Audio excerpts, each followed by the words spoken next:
For the last 5 years, Offline have been sneaking up on some of the more established camper brands.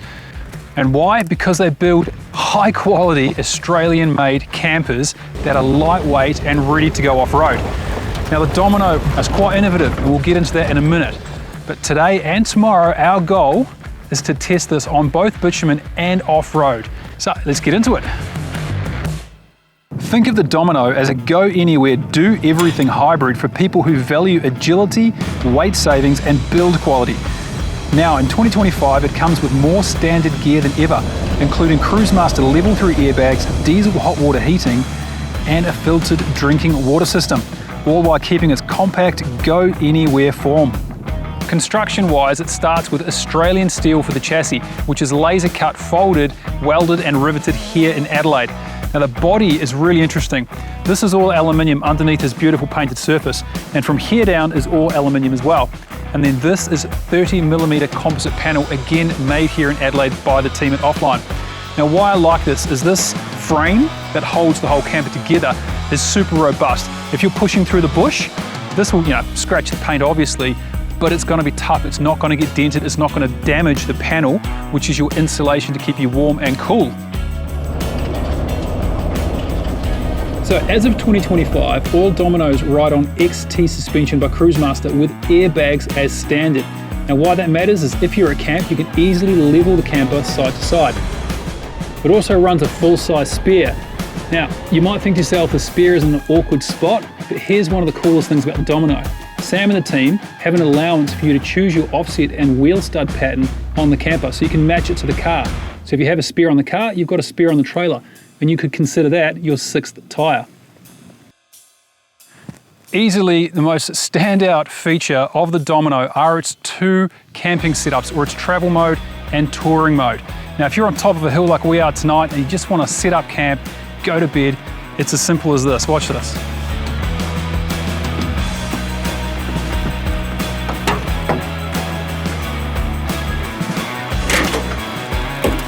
Now, just like that, I've got full access to the bed. Super comfy, good night's sleep. But critically, with campers like this, you've also got access to the kitchen on the outside. So you can still cook up dinner, you can still get to the fridge, grab a nice cold drink, and enjoy a sunset. Now tomorrow, when we're at a holiday park, we're gonna set it up completely into what we'd call camp mode. Put the awning out and lift the roof. You're gonna love it.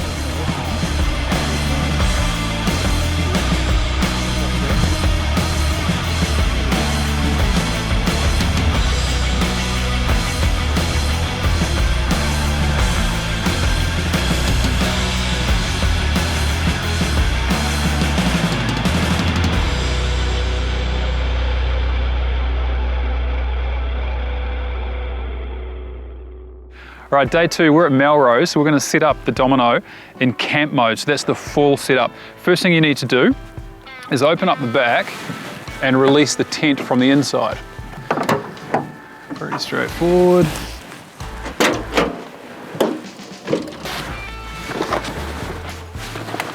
All right, now there's 2 latches on both sides, so drop and secure the top door. And then 2 latches either side. Now there's one here behind the awning that you just have to watch out for, make sure it actually comes off its little stay. And then up, and away she goes. Now this system is self-limiting, as in the floor will come down and it will stop in the right position. You just want to keep an eye on it and make sure it doesn't contact the ground hard, otherwise when you do hit the ground, that's where you want to stop. Beautiful. Now there's a bit of work to do on the tent inside, but there are also some legs on the floor here. We're not going to bother showing you how to set those up, but we'll get inside and we'll get the tent set up. And there it is. Alrighty.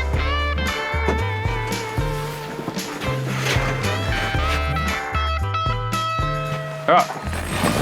Once you've got that done, you've got to go around and just get all of these lined up and covered, so when it eventually rains, you don't get any water in the foot. Now you might notice we're a bit high off the ground. We're just on uneven surfaces. The reality is if you're on pretty flat ground, that is going to sit right down nice and low, easy to get in. All right, let's get inside. So inside the Domino in camp mode, it is seriously spacious. You can see right in front of me, there is space to put a table and sit 4 people, play a game of cards, have dinner. Now the mattress, buyers have the option to go to 40 Winks, pick which queen size mattress they want. It'll be delivered to Offline, they'll fit it to your Domino. Now the important stuff for people, charging points and lighting, both sides of the bed, there's plenty. There's an inverter on-off switch right here and a GPO here, plus there's a GPO under the bed at the back. Storage is really good. These 2 drawers may be designed to perfectly fit a carton of beer, and it will take like 9 of them each drawer. So there's actually quite a bit of storage inside. But really what stands out is this amount of space. The competitors in this bracket do not have this sort of headroom, particularly around the top of the bed head. Now it is a canvas tent, so yes, it is going to be cold in winter, particularly in the southern parts of Australia, but there is a Webasto diesel hot water and space heater set up in this with a switch right here. So if it's a bit of a chilly morning, just reach down, flick it on, and you're away laughing. All right, so the power system in the Domino, it's a bit of a happy meal, and that's because Sam's found the best components from different suppliers. It has a Red Arc BC-DC charger for taking power from your tow vehicle, an InnerDrive AC charger, and a Victron smart controller for the solar. Now in terms of solar, there are 3 panels on the Domino. Now only 2 will face the sun at any given time, so when you've got it closed up, there's a fixed panel which is now underneath the floor, and a small panel on the back. When you set it up in camp mode like we have, the floor is obviously down to the ground, no solar, but there's a new panel exposed up top, giving you a total of 280 watts of solar. You can upgrade that a little bit if you want to, or just carry a solar blanket and plug it into the auxiliary input on the side. Now in terms of power consumption, if you're not using the inverter, you should get a week out of a system like this with no sunlight. If you are using the inverter, it's going to be a bit less, but it is properly off-grid capable. Just keep an eye on it. On the far side of the Domino, there is a really decent storage spot. Now, what I really like also is that there is an additional solar input and an output if you want to be pushing power through to something else. This is your tank for your diesel hot water service, as well as your space heater. Cleverly designed spot for a Dutch table, big fan of that. And you'll notice up close in a second, there's a snake track which feeds water and gas to the kitchen on the far side. But what I really wanted to show on this side was, this is your valving for your water between your 75 litre and your 105 litre tank. It's really nice to see it in an easy to access spot instead of under the camper or inside. Now you do see them inside sometimes, but they sometimes leak. If you have it inside, could be trouble. Shower awning, external shower, really handy. And then your Cruisemaster airbag system, this is a level 3 system, comes with a line out, so you can put some air back in your tyres, which is handy after beach work, and this is where you level it from. But very cool.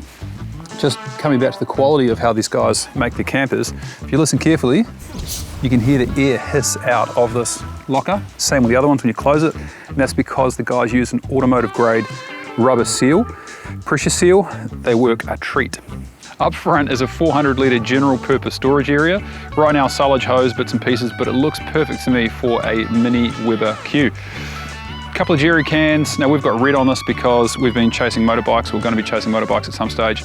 General purpose rack. We have had some firewood on it. Doesn't say it's a firewood rack, but let's be honest, you're probably going to use it for that. And then twin 4.5 kilo gas bottles. Around the side, you'll notice there's a CFX 95 Dometic fridge. That's what Sam believes in, and Sam supplies with the camper. He's been using them for 5 years and reckons that they're the best quality and the most reliable and best efficient for him. So great, otherwise you can BYO one if you want to. So now we've got it in camp mode, we've got the tent out, we've got the awning out, setting up the kitchen's a breeze. Now this is where your hot water service is, so there's really nothing to see there. This is a handy little serving bench, and there's also your filtered drinking water here, and a GPO. So if you want to run an induction hot plate, great. Now this is where everything that I love is, the kitchen. Right, so the kitchen seems really straightforward. A sink and a 3-burner stove, but 2 things really stand out. One is the amount of stainless steel bench space, so heaps of prep surface, and the fact that this is running on a snake track and is permanently plumbed. So there's no annoying bayonet to try and connect. The water is plumbed as well, and it's all done to regulation, which is really trick. There's a bit of charging option here, a couple of 12 volts, USB as well, plus control for all your lights, and you can monitor your battery status and water tank status from a Simarine panel right here. Right, so I know you're all dying to know, what does the Domino cost? Now it starts at $96,000. As you see here, about 105, and if you added a few more options on, like the motorbike rack on the front, you could come to 110. Now, a few of you might be wondering why so much, but here's the reality. All quality Australian campers in this category are going to be 100 grand. The reason why is you have to pay for labour in Australia, you have to pay for quality build, and that's what you get with the Domino. Now, we've had a couple of days with it, towing up through South Australia up into Melrose, where we are right now, and it's been flawless. The absolute standout for me is the simplicity of the 2 touring modes, or the 2 travel modes. So you've got your camp mode, like we have here, which is great if you're setting up for a few days. But like us yesterday night, when you're up on top of a hill, you can quickly just jump in the back and go to bed. Now, it's very well finished. The attention to detail, it is second to none. And the inclusions are exactly what you need for a bit of off-grid and outback travel. It's not over the top, this camper. It is just built to do what Australians want to do, is get out and explore this beautiful country.